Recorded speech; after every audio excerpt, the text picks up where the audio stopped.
Okay, it is 9:51. I would like to call this meeting of the Housing Authority of Travis County to order. May I have a roll call, please? Chair Jimmy Faber. Present. Vice Chair Cheryl Brown. Present.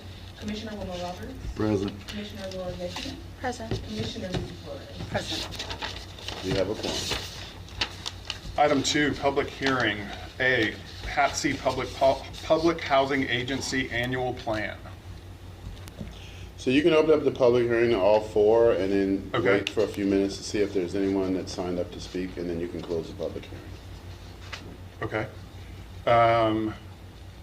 Okay, so just read all four? Yes. Okay.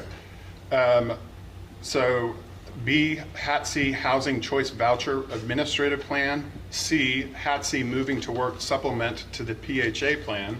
And D, HATC Payment Standard Changes. Is there any public comment?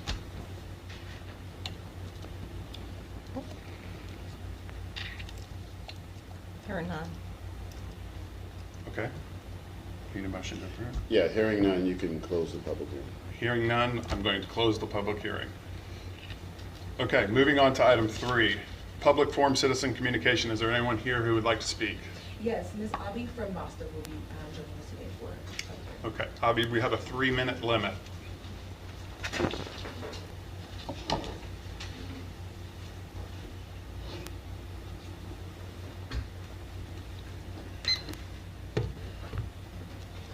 Good morning. Good morning. My name is Abia, as we have established last time.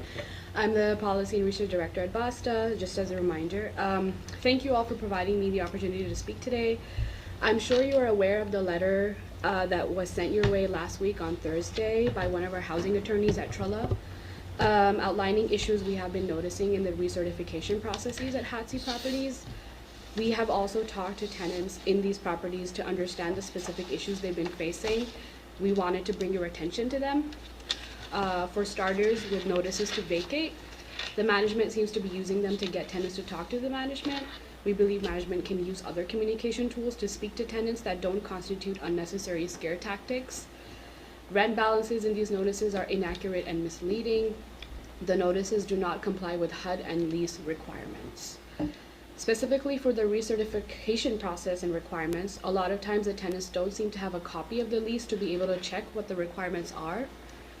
Your properties with the project-based rental assistance have not been completing recertifications reliably, even after total loss of income on the tenant side. This is leading to tenants' ledgers having years' worth of inaccurate rent charges and management asking tenants to provide years' worth of recertification documents, such as proof of employment from jobs they've had a long time ago. Such requests are not appropriate. And so it seems like management is unfamiliar with HUD guidelines and is therefore not complying with rules meant to protect low-income tenants of federally subsidized housing. Tenants are being told to go to Trella to get rental assistance from El Buen or face eviction for balances they don't even owe due to this mismanagement. It is not Trella or El Buen's responsibility to bail HATC out.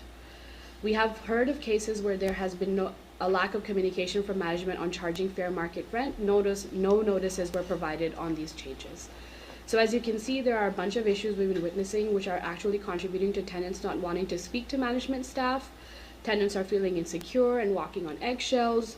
For some of you, this may bring some not so great memories of what happened at Rosemont, where there was a widespread lack of communication, lack of proper record keeping, and a general apathy from staff and their leadership.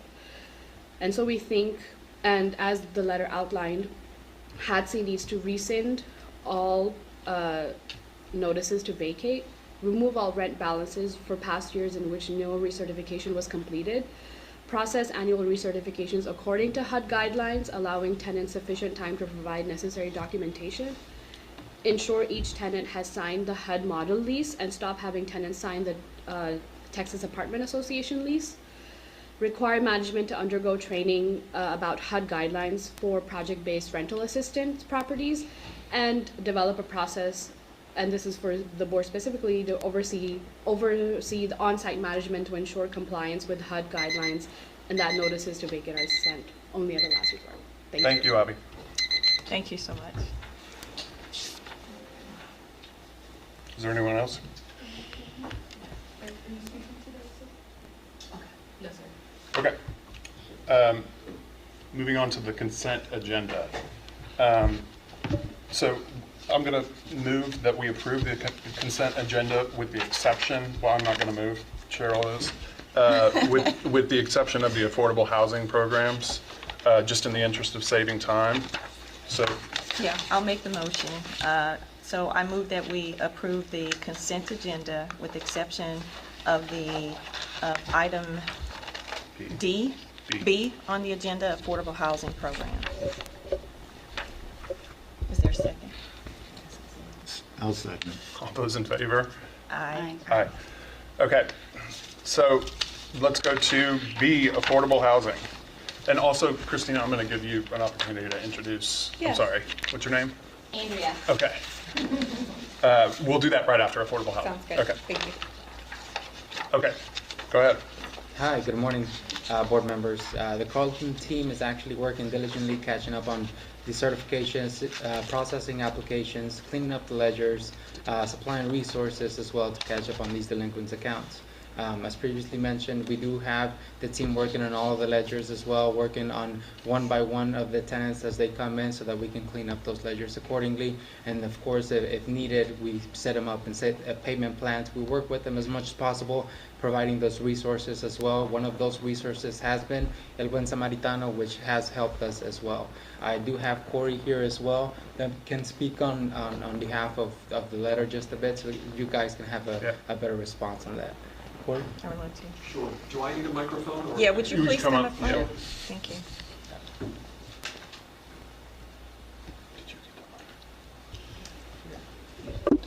We also have the team from Carlton here as well, so I think we will utilize them as necessary. I can probably speak more broadly to general policy and things, and then the Carlton team, to the extent that you want to hear from them, can probably speak more to the nuts and bolts and specifics of on-site that's taking place. Could you introduce yourself first? I'm so sorry. That would be helpful, would it not? My name is Corey Rogers. I am an attorney with Rogers Law Firm.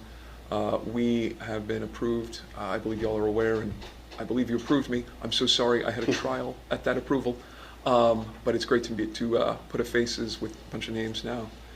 And I've been retained to do your sort of landlord-tenant specific kind of litigation, me and my firm. Just by way of brief background, do I have a time limit here? No. By brief way of background, I've been practicing solely in landlord-tenant law for the entirety of my 15 years of practice. I've done a great deal of affordable housing representation and pretty much exclusively representing on the landlord side. I've worked with all flavors of various tax credit, project-based rental assistance, Section 8 housing choice vouchers, basically all of the affordable programs that the Housing Authority utilizes and works with to provide affordable housing to the citizens of Travis County. So I'm very familiar with all of these things. In that capacity, I am also intimately familiar with legal aid and Texas Rio Grande legal aid, and also BASTA, and both of those entities. And I will tell you that they definitely have an agenda with this sort of thing, and that's not necessarily a bad thing. Mm-hmm. But I think because it is also a law firm, and I being a lawyer, am intimately familiar with the presentation of facts in the light most favorable to my client's position. And so while their concerns should be taken seriously, they do not tell you the whole story. And the letter that I reviewed from Ms. Goldstein is deceptive. So looking at a number of these things, one of the issues that they raise is the very large balances and the notices to vacate that were given related to that. The way it works with specifically project-based rental assistance is that their incomes fluctuate. And I believe there's a total cap of 30% of anybody's income in a given year for the voucher. And they also have to be recertified. But it's a two-way street. Those recertifications require them to provide documentation and information about their income on an annual basis. And if they don't do that, they get terminated, their assistance gets terminated, and then they're moved to market rates.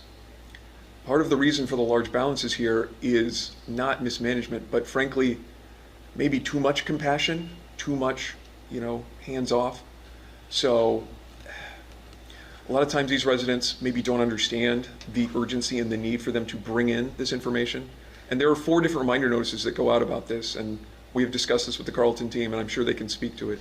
But those notices all go out, it's like at 120 days, 90, 60, and then 30, that then let the residents know, here are the things you need to come in to recertify. Here's your recertification packet. And again, there's water under the bridge here. Things maybe weren't as tightly run in years past. Right. And so that can lead to these large balances. But those can be resolved if they can get the information in. And so that's one of the issues. One of the other issues they spoke about in here was the notice to vacate and inform issues. The problem here is, and again, I was just speaking to this, the Housing Authority has multiple flavors of assistance, and as with much of government bureaucracy, all of them like to have their own different requirements.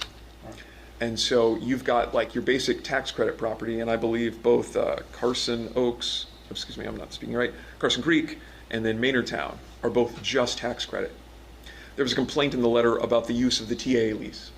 The TA lease is completely legal and permissible to use with just tax credits. There's an affordable housing addendum that goes with it that just supplements the agreement to make sure that it complies with the law. And so for those 2 properties, you don't need to be having a housing authority, the housing choice, the HUD model lease, which is the one that you need to use for your project-based rental assistance programs. The Carlton team also has indicated that they have the files for the other Summit Oaks, Alexander Oaks, and Eastern Oaks. And with those properties, they're layered. So we've got basically to give you the, I feel like the term double dipping often has a negative connotation, but here, again, you're getting a great deal in getting better affordability and better able to help your residents because it's got both the tax credits and the project-based rental assistance after those were redeveloped a few years ago. And so with that, my understanding is that the Carlton team has 2 files. Basically, there are, one that's complying with the tax credit piece and one that's complying with the project-based rental assistance piece. They have regular audits with HUD, and they have regular audits with TDHCA, HUD overseeing the project-based piece, TDHCA overseeing the tax credit piece. Can I just ask a question, just so I understand this in the larger context? In the past, it sounds like you're saying we weren't sending out notices, and Carlton has come in an attempt to reconcile the books, has administratively beefed up these notices that are going out to tenants, and that's what caused the agitation in the letter. I think it's more that the notices were going out, but they weren't necessarily being followed up on. Okay. And so, now there's sort of like, it's like anytime you have things become really lax and everybody gets used to that, and then you're like, all right, we gotta buckle down and actually like follow the rules and make sure we're following up with things timely. And I think that's sort of the reaction here. Okay. And I'm not saying that like there aren't potentially like here and there issues. And again, the Carlton team can speak specifically to that as they're going through and auditing. But I think this is sort of like using a fire hose to water a flower. Right. Kind of approach here. And again, and the letter is kind of a bit of a scare tactic. Right. I was speaking with the Carlton team there. They're in the back there, Ben Smith and Ashley Shalite, and again, they can speak to this. I actually have bios for both for Ben and then another one of the compliance officers. If you want to see, well, I'm going out of order here. Let's see. Yeah, I have their bios because again, one of the complaints seemed to be that there was some issue or belief that there was an issue with training and education. And as you can see, they have extensive experience in that area. Mm-hmm. And so, again, they're auditing that. I can also tell you that Texas Rio Grande Legal Aid also called HUD on these issues, the same issues that they made the subject of this letter.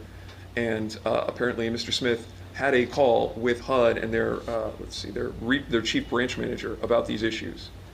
And apparently there was no issue. HUD expressed no concerns about it. And again, I wasn't part of that conversation. But if y'all want to hear from him, I'm sure he can speak directly to it and tell you what they discussed. And again, he was also corresponding already with Ms. Goldstein about these issues separately. And so I think this letter was a bit of a surprise to all of us in that we were already talking with these groups, or the Housing Authority was already talking with them, talking with HUD. And so, go ahead. I think it would be great to hear from him if he's willing to speak. Sure. Here. Can I approach? I'll give you copies of Sure. the bio, so that way you got that. Yeah.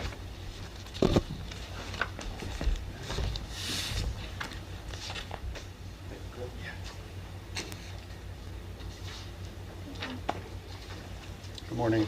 Thank you so much.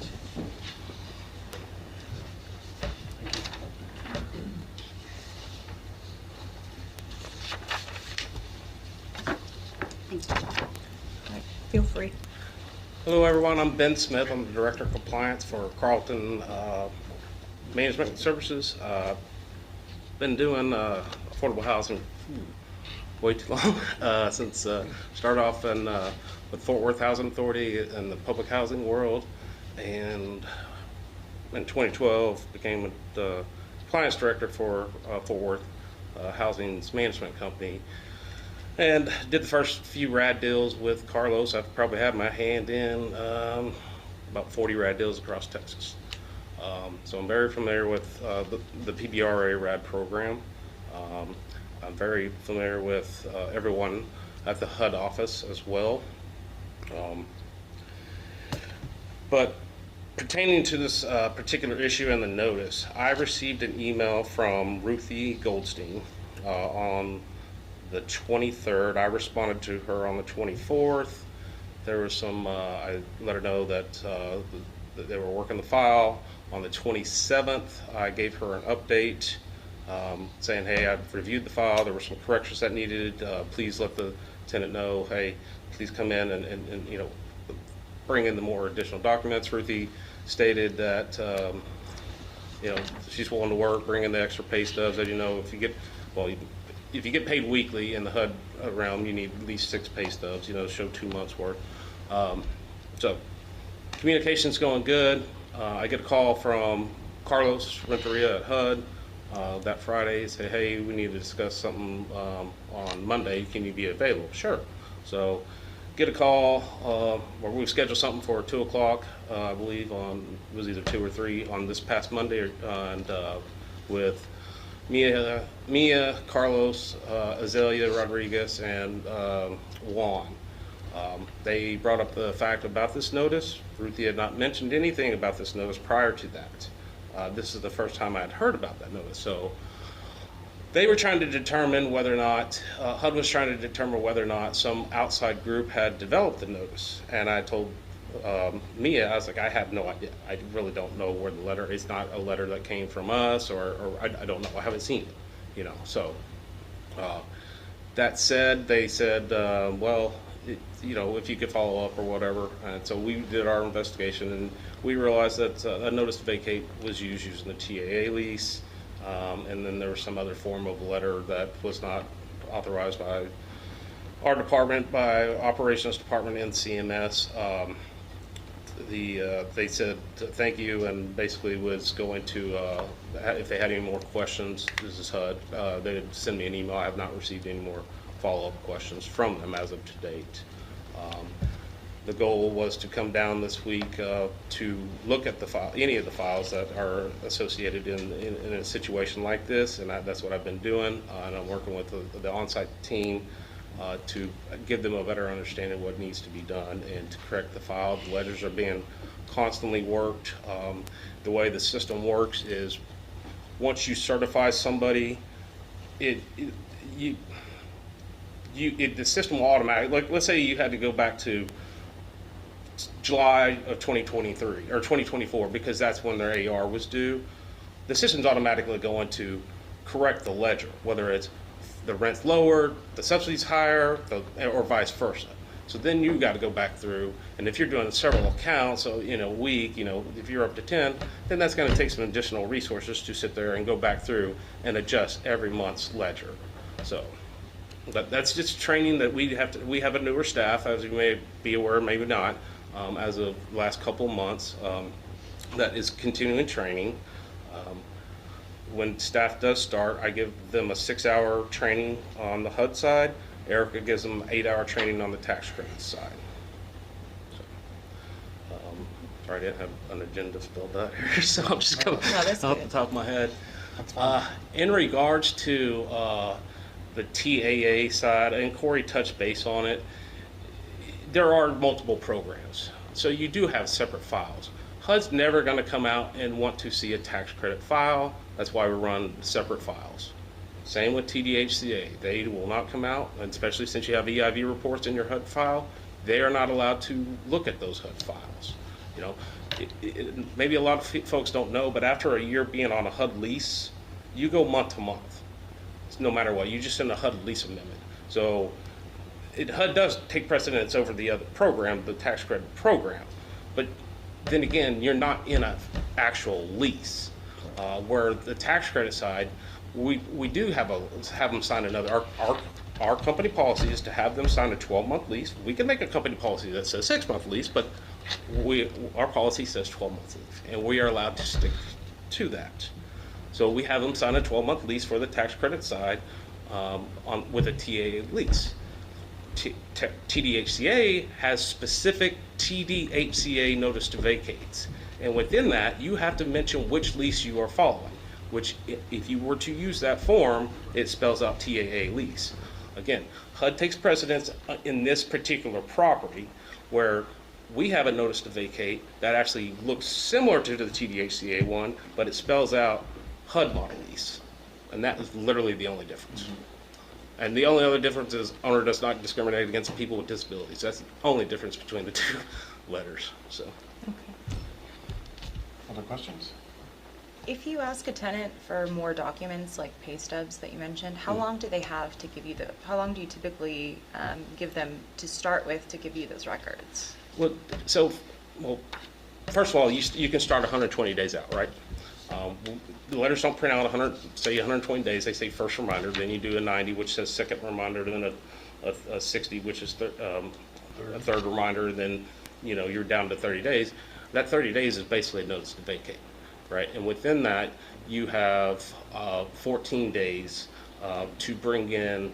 At any point in time, you generally after that you'd have 14 days to bring in any documentation, without having to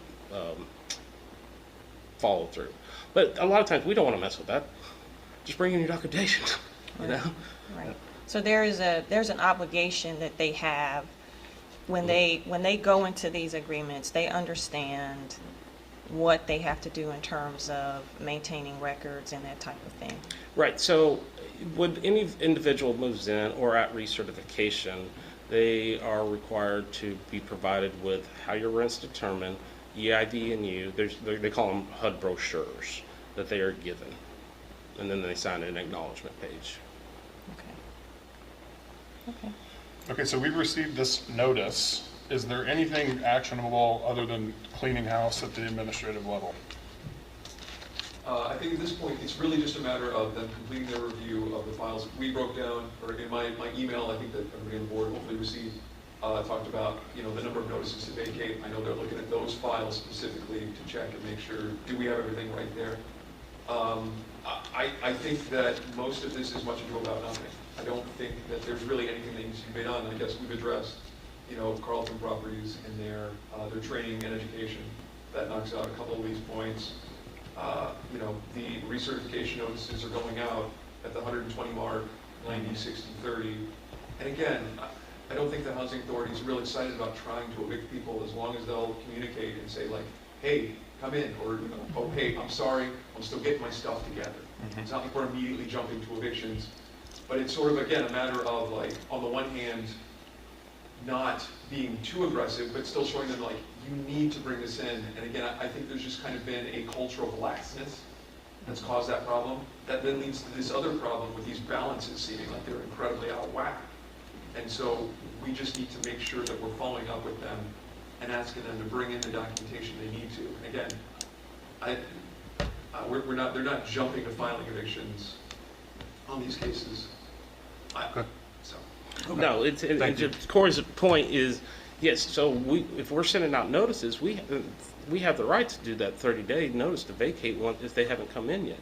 Again, we don't want to do that, but that is allowed But they by have HUD up to regulations. 120 days, Yes, basically. exactly. So it's not short notice. It's, Right. okay, I just want to make sure that we're doing everything that we need to do on our end to allow them an opportunity to make any corrections and provide you with any documentation Certainly. that they Ben have. mentioned the HUD brochures. Mhm. Would it be helpful for y'all to see one of those, to see a sample of those, so you can kind of see like, here's what they're being told that they need to be doing? Yeah, that would be great. If I may, Corey and call it? Ben? Ben. If there could be some counseling in the process with, as people sit down or attempt to reach out to these people, could the communication level be improved? Is that something that could be? It could always be improved, certainly, and when we train, Eric and I, we give them different scenarios on how to handle people. We don't just, you don't just flop the paperwork in front of them. You got to sit there. You don't want to leave. One, it causes more corrections when it comes to my department, and I don't want that. It's more work for everybody. So you need to be able to sit down with them and go through the process, let them understand what each form is. That's how we train our employees. Okay. And that maybe could be done more effectively on the front end as we lease up again and change the process. So just take that into consideration. Certainly. I think that's all. And I just add that staff and I, Carlos, we visit the sites on occasion and sit down on some of these just to get some idea of sort of how that's going. And we will continue to do that, just as another means of quality control to ensure that we are doing everything we can to make sure that folks are clear on what their expectations are. And so we will continue to work on improving that process and ensuring that those things are being adhered to. Ultimately, it is up to the resident to comply, but we obviously want to help them by making it clear what those expectations are. And again, I think just to underscore, not that it wasn't covered and adequate already, but I mean, they do start 4 months out, which gives folks the ability to be preparing, and I think that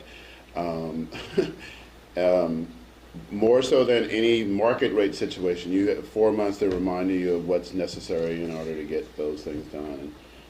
So I do think that the Carlton's been doing a great job with that. Okay. I have Thank a quick question.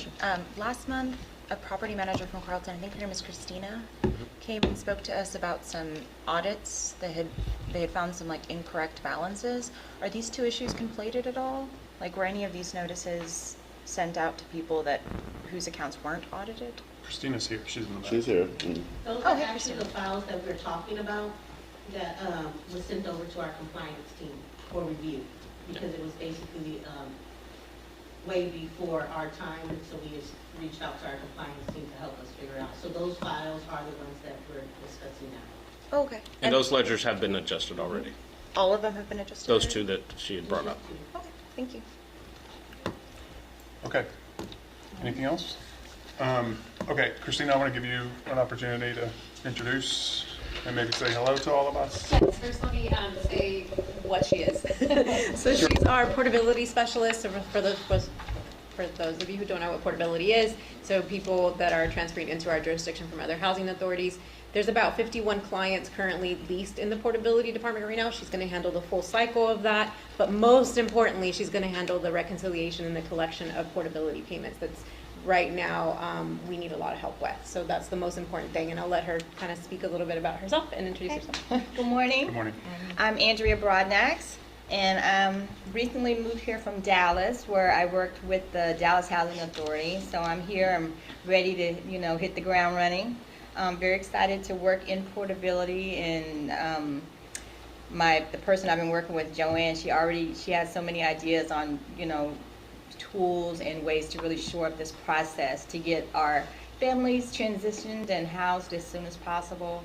So it's a great team here. I'm happy and I'm excited. So thank you. Thank you very much. And I'm going to excuse myself because I She's have busy. a million things to do. It's my first week. It's my third day. Yes, ma'am. Thank you. Welcome. Thank you. Yeah. Okay, thank you very much. Nice to meet you. Thank you. So Commissioner Roberts has to leave, so we're going to skip down to item 7, letter B, if you want to give an update. Yes, I'm going to committee report for the 50th anniversary celebration. And we met and discussed possibly having a gala next year to invite hopefully someone from Washington to come down and speak and have a fundraising opportunity. We'll have a HAPSI Family Fun Day. We'll have a HAPSI Day of Proclamation and celebration, celebrate the National Affordability Housing Month in May. In doing all of this, we're going to need the help from the foundation. And talk to Commissioner Getchie, okay, and we're going to invite them as part of our committee to work with us and help with that, and see if they would be willing to help. We've got the only mechanism that we could determine is have the foundation to be able to receive funds and then to be able to distribute and do all the things that we want. And we're going to need possibly about $25,000 or so money to get started, and we hope to bring them in to help do that. And so that's the simple plan. You want to add anything to that, Michaela or Patrick? Other than the intent is to solicit an RFP to look for someone to help us provide sort of a framework with the idea that the work would be done in sort of a hybrid fashion, whereby some of it will be staff doing extra duties, and in some cases, some things obviously have to be outsourced. So we'll determine that. We will help someone will help us frame that out, and so we do have a draft RFP that we're ready to issue here soon. And that's May? You think May 20th? So yeah, but the gala will probably be later in the year to give us time to plan it. You know, sometime between September and November. So December 23rd of 2025 is the 50th. Will be our actual 50th anniversary. So we will be thinking that things will lead up to somewhere near that time frame. Any input or suggestions that you all may have, we'd certainly like to hear from you, and hopefully Commissioner Getchie will join us in the process and be able to see if we can work something out. Okay. All right. Any questions? Yep. Okay, thank you. Okay. I got a few Yeah, yeah. more minutes. Okay. Thank you. All right, moving on to item 5, action items. Should we Mr. take these Chair? as a lot? Yes, we will, Christina and I spoke. She's going to brief by exception and provide some general context because they do have related, except for the E, and I'm going to talk to you all about E. So A, B, C, and D do have similar, are related in one sense. So Christina's going to cover those in one fell swoop. Okay. I'll try my hardest to be general, or condense it, should I say. So you all received an overview of HCB administrative changes. So it's up to you, but my best way to present this would probably be to highlight the things that are our policy versus the things that are mandatory. The things that are mandatory are HUD related, and the things that are mandatory I noted are just a little mark. The things that we are creating have a little asterisk on it. So does that sit well? Yep. There's a lot of information though. So. Sure. Okay, so we're going to skip to chapter 3. We added language to require live-in aid care to be verified on an annual, biannual basis. In this case, on a biannual basis, because we're doing re-examinations biannually. And please stop me. I'm just going to keep on going. Please stop me if you have more questions about each one. We're going to also add language that terminates assistance of a family who's refusing for us to verify assets.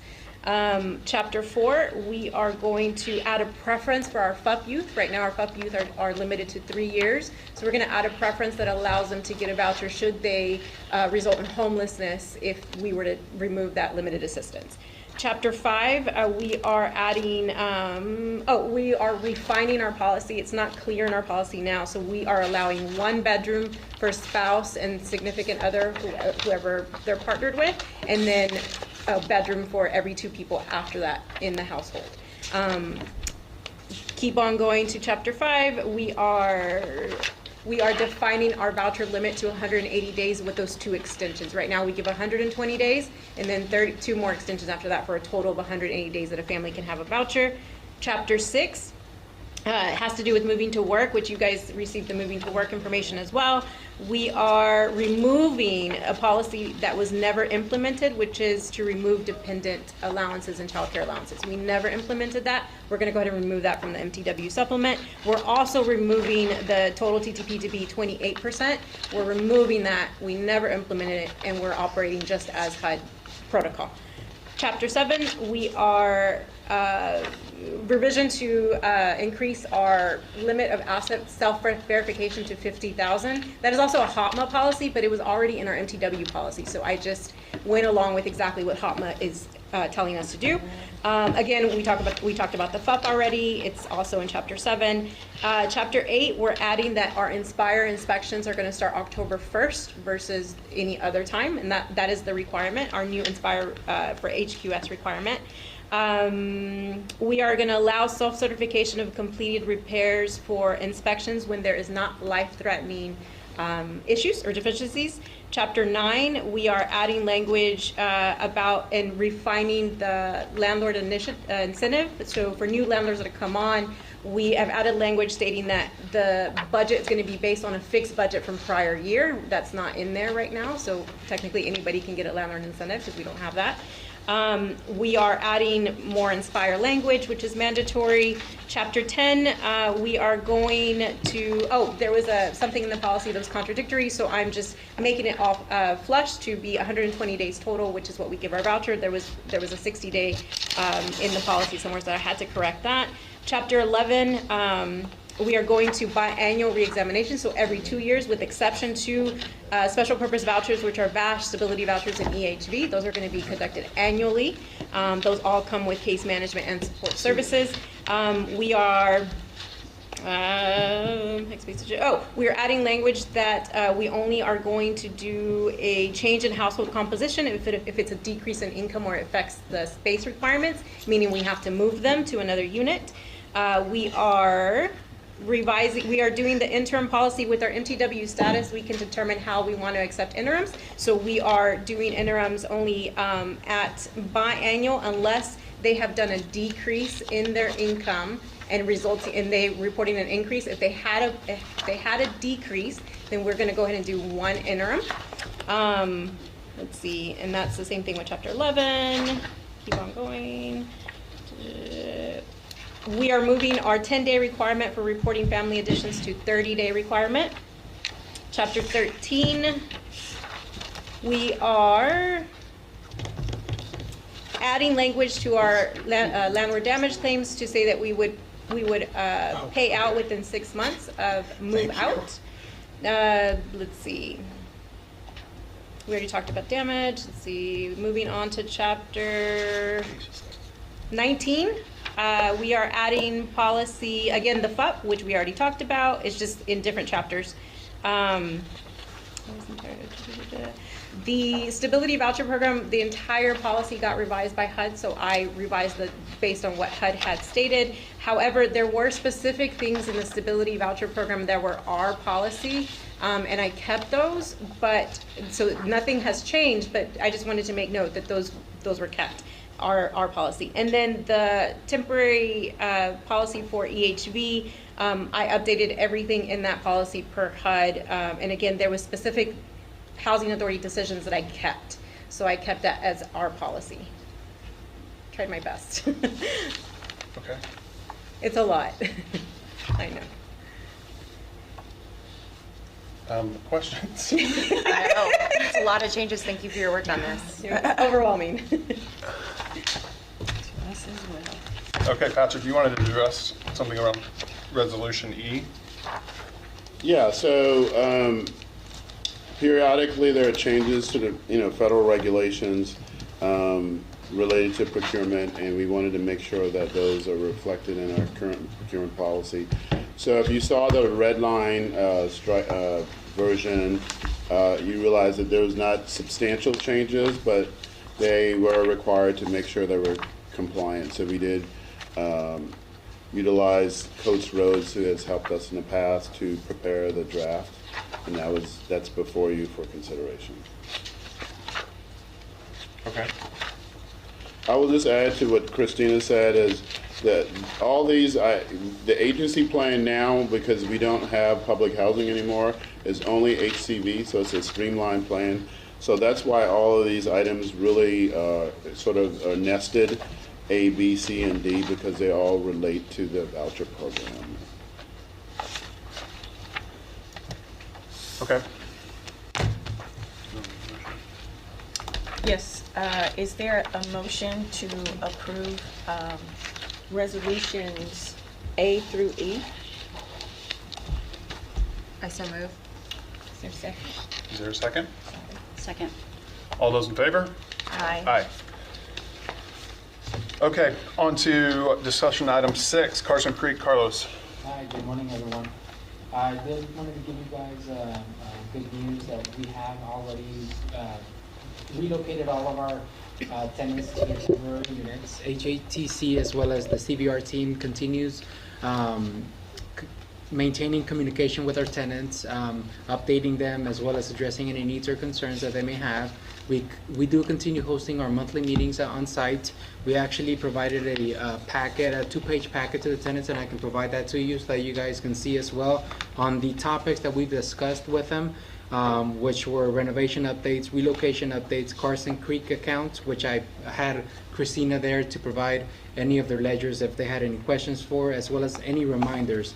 We opened up the floor to each and every single one of them to see if there was going to be any additional questions they may ask. I know some of the previous questions were raised as far as whether or not the rent was going to be increased, as well as whether or not they were when were they actually going to be relocating back to the property itself. Now, we did address those questions there on site as well as with each tenant prior to the meeting itself, just so that we can be clear to everyone having that as well. They did bring up a couple of issues there, but we are addressing them as we go. We also have significant progress shown on the renovation project itself. We are at currently 54% completed. We don't have any delays at this time, which is great. We're still on schedule. Very productive. Michael Richardson, our GC, does have multiple trades working at the same time, so we're able to continue on track. We did let our tenants know that we're expecting to return by November 30th or so. Hopefully there's no delays, of course. If there are any delays, we'll keep them posted, of course. They do, again, just as a reminder, they do have a 6-month lease with them, so we are able to, they are able to stay just in case we do have such delays that do happen. I do have Michael Richardson on the line here as well, just so that he can introduce himself, give you a bit of insight on what's been done and what we'll be focused on for the next 30 days as well. Michael, are you there? He left? I think it took a little while, yeah. Well, I guess speaking on his behalf, you know, we are finishing up the siding on all of the buildings itself, since now they've all been relocated. They completed the interior demo for most buildings, as well as now, I'm hoping now, the last building, which was 1410A as well. All of the electrical components have already been extracted. They did demo out all of the AC units as well. The exterior painting on all the buildings has already almost finished, actually, with the exclusion of 2 or 3 buildings, if anything. They are completing the interior texture as well as painting the interior of each of those buildings as well. So this next 30 days, they'll be focusing on completing for those remaining buildings, the exterior painting, the siding as well on building 1410A, sorry, which was the last tenant that moved out, installing the doors and the trim, replacing the tubs and the shower valves, installing the interior light fixtures, removing and installing the new chain link fencing around, and installing some of the HVAC units in some of those buildings as well. I will be going out there on a weekly basis, just checking up on the progress as well, seeing how things are, and just checking, assuring that there's no additional delays. Okay. How's the budget? The budget, we're actually Have still... they taken a couple of draws, or? Yeah, they've only taken 2 draws now.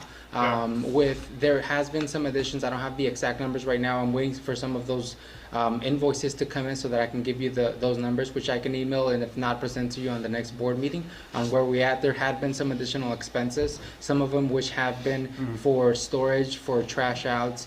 Some of it has been, we had to temporarily locate one of the tenants into a hotel for about a week or so. So those are some of those additional expenses that we are seeing.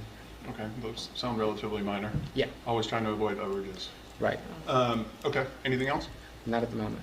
I do have one question. Sure. So is there a phased approach to completing a unit and then one of the people that's, someone that's relocated move back into their home? How is that being synchronized? We are working on those phases. As soon as we get closer towards the end of this month, we're going to be seeing with Michael Richardson, the contractor, which buildings are going to be those that are completed first so that we can initiate that process with the tenants. We'll give them a 30-day notice heads up so that they can start preparing as well, so that we can start bringing them in as well. Okay. But we will have that plan more towards the end, so closer towards November.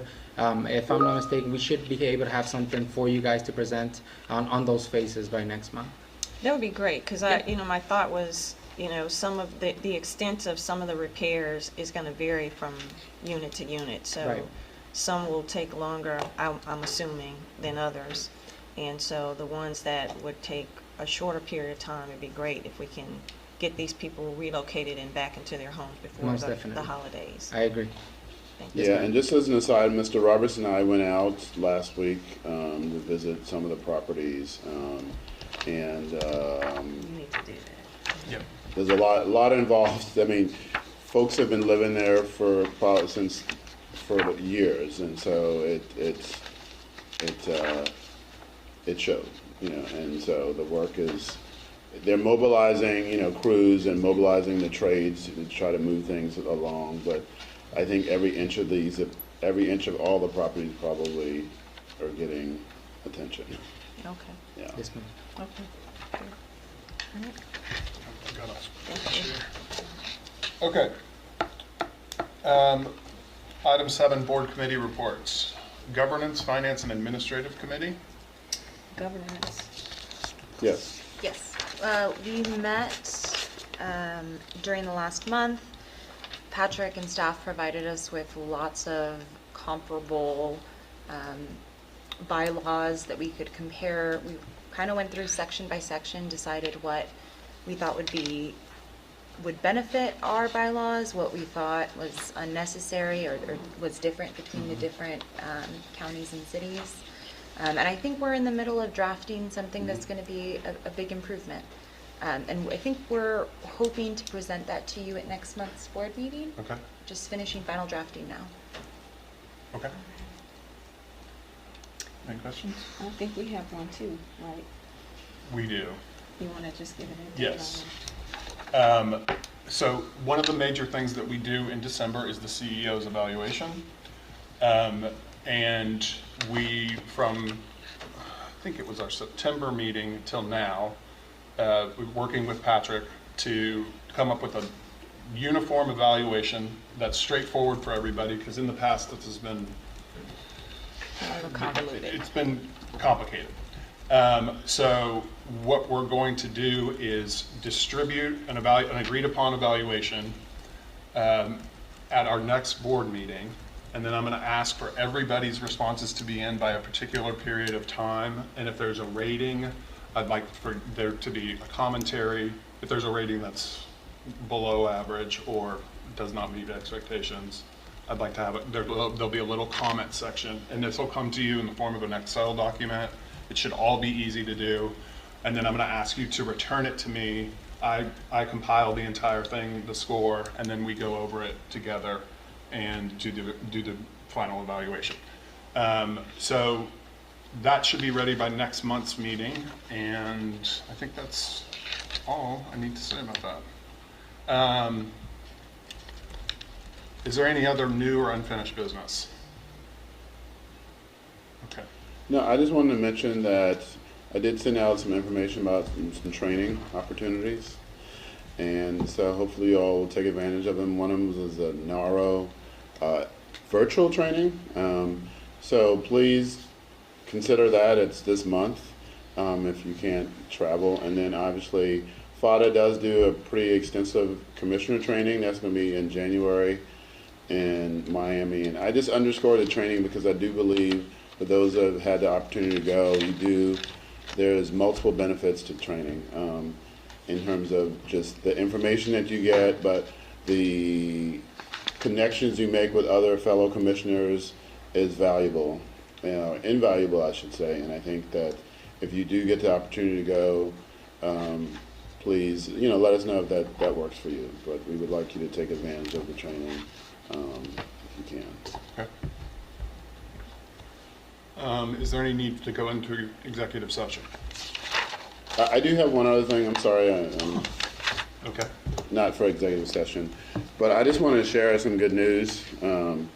So we've been talking with the Central Texas Food Bank, and as a result of our discussions, they decided to create a pilot program specifically for us. And it's called Golden Harvest Farmers Market. It'll be the first of its kind. They will be targeting the folks at Manor 1 and Manor 2, since we didn't come up with a cool name for Manor 2. Manor 1 and Manor 2, Manor and Manor 2. And so they'll be doing, at least at a minimum, once a month, a farmer's market. And if it catches on, they'll do it more frequently. But they're going to pilot there at Manor. And as opposed to just giving folks food, they want to make it more interactive. So they'll be bringing out goods for residents, obviously, of the site to participate in. And then there'll be a volunteer corps that will sort of work with them. And so we are excited about that. I just met with them again this week to talk about such. So that'll roll out here soon. So we're thinking, they're thinking maybe December possibly, or maybe January, just because there's not a lot of produce being produced right now, I guess. But we're excited about that. Again, it's going to be called Golden Harvest Farmers Market, and it's brand new. So, Great. yeah. Okay. Any need for executive session? I have a motion to adjourn. I move that we adjourn the meeting. I second. All those in favor? Aye. Aye. Okay. Thank you, everyone. Thank you. Yeah. Yeah.